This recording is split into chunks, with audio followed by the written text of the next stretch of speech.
What does it mean when a senior intelligence general is shot inside his own apartment building in Moscow just as peace talks begin abroad? And how does that change the hidden balance of power inside a nuclear-armed state at war? One fact frames the stakes immediately. This is one of the highest-ranking Russian military intelligence officers ever attacked inside Russia since the invasion of Ukraine began, and it happened hundreds of kilometers from the front line.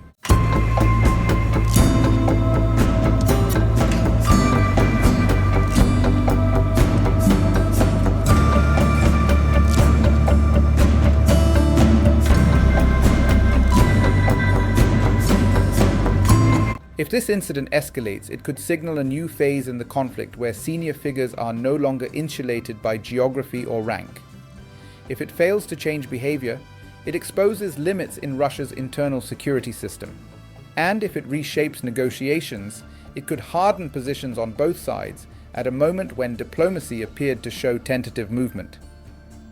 The outcome matters not only for Russia and Ukraine, but for how modern wars blur the boundary between battlefield, capital city, and private life.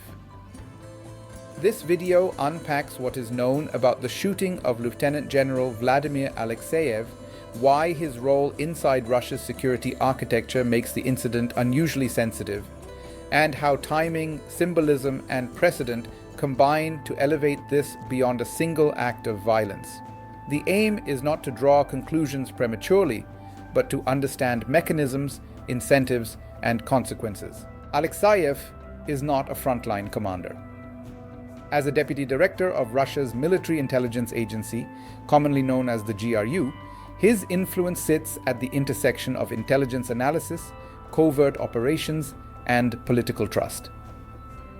Since the GRU answers directly to the Defense Ministry, senior officers like Alexeyev act as intermediaries between operational intelligence and the Kremlin. He was among those who briefed President Vladimir Putin ahead of the full-scale invasion of Ukraine in February 2022, placing him at the core of Russia's war decision-making structure.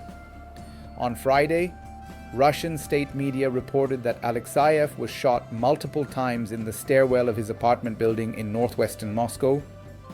Emergency services transported him to hospital in critical condition. Subsequent reports from figures close to him indicated he had undergone surgery and remained in a coma. Authorities have not identified a suspect and no group has claimed responsibility. The location matters. Moscow is among the most heavily surveilled cities in Europe, with extensive camera networks, controlled residential access systems, and layered police jurisdiction. Penetrating an apartment building and ambushing a senior intelligence officer there suggests either careful reconnaissance or significant security lapses. Russian military commentators have focused less on motive and more on how the attacker gained access undetected. Alexeyev's background deepens the significance.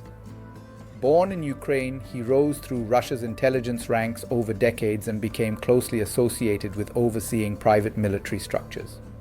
During the Wagner Group's brief mutiny in June 2023, he was among senior officials sent to negotiate with its leader, Yevgeny Prigozhin. After that episode, multiple reports suggested Alexeyev had fallen under suspicion due to his Wagner ties. He was briefly detained, according to some accounts, yet retained his position, indicating either insufficient evidence or continued utility. Internationally, Alexeyev has been under sanctions from the United States for alleged involvement in interference during the 2020 US presidential election. The United Kingdom sanctioned him for alleged links to the 2018 nerve agent attack in Salisbury. These measures placed him firmly within the category of Russian officials considered integral to covert and intelligence-linked operations. No official accusation has been made regarding responsibility for the shooting. However, Ukrainian intelligence services have, since 2022, conducted operations targeting Russian military officers and Moscow-appointed officials in occupied territories and within Russia itself. Over the past year, at least 3 Russian generals have been killed or injured in attacks in or near Moscow, though those incidents typically involved explosive devices rather than firearms. In this case, a senior Ukrainian military commander commented publicly in a way that avoided a claim of responsibility, but framed the attack as part of a broader campaign of accountability. Russian officials, in response, accused Ukraine of attempting to provoke instability and undermine negotiations, though without presenting evidence. The foreign minister framed the incident as part of a pattern aimed at derailing diplomatic progress. That timing is critical. The shooting occurred one day after Russian and Ukrainian delegations met in Abu Dhabi for talks described by both sides as showing limited but real movement. Alexeyev's direct superior, GRU chief Igor Kostyukov, was part of the Russian delegation. While no ceasefire was agreed, the meeting signaled that channels remained open after months of stagnation.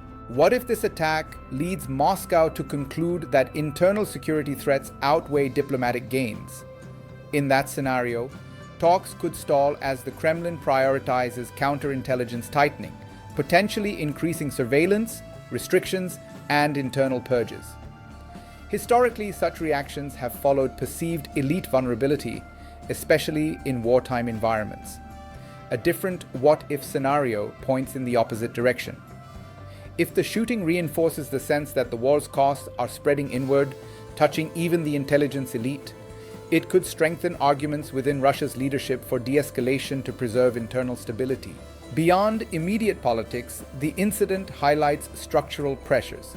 Russia's security services are managing external conflict, internal dissent, and elite distrust simultaneously. Since 2022, the state has expanded domestic surveillance and criminalized criticism, yet high-profile breaches continue to occur.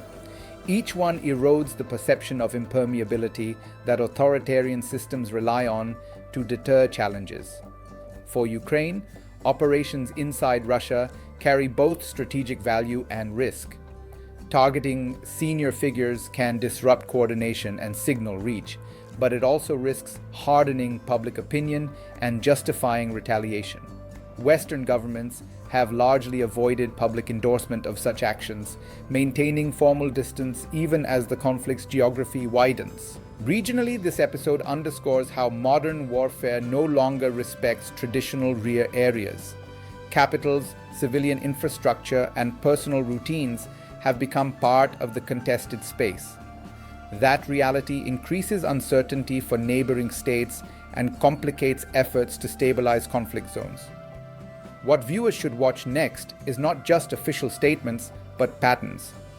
Changes in security protocols, shifts in negotiation tone, and the pace of similar incidents will reveal more than any single announcement.